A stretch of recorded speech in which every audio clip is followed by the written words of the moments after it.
প্রথমবারের মতো বাংলাদেশে এসেছেন পবিত্র কাবা শরীফের সাবেক ইমাম ও সিনিয়র মুহাদ্দিস, মক্কার উম্মুল কুরা বিশ্ববিদ্যালয়ের ডিন, সৌদি আরবের সর্বোচ্চ ওলামা বোর্ডের ফকিহ ডক্টর শায়েখ হাসান বিন আব্দুল হামিদ বুখারী। موافقة كريمة من مقام سفارة المملكة العربية السعودية لدى جمهورية بنغلاديش تأتي هذه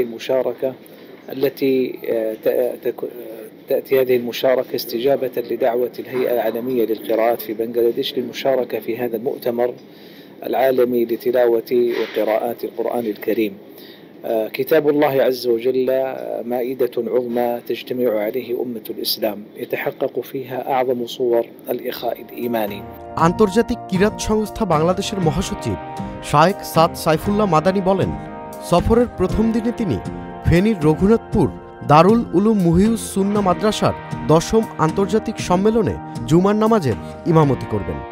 ইমাম এবং বর্তমান সিনিয়র মুহাদ্দিস, যিনি প্রথমবারই বাংলাদেশে এসেছেন, তিনি মাগরিবের নামাজ জাতীয় মসজিদ বাইতুল মোকাররমে পড়ানোর কথা রয়েছে এবং এখানে বিভিন্ন দেশের কারি সাহেবগণ ইতিমধ্যে বাংলাদেশে তাশরিফ এনেছেন। ওনারা তেলাওয়াত করবেন। বাংলাদেশের সমস্ত উলামা ইকরাম, প্রতিনিধিত্বশীল আলেমগণকে আমন্ত্রণ জানানো হয়েছে। আশা করি সবাই উপস্থিত হবেন।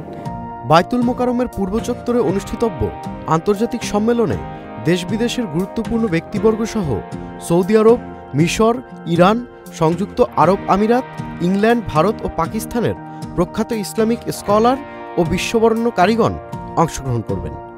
Tanfir Limon, channel I.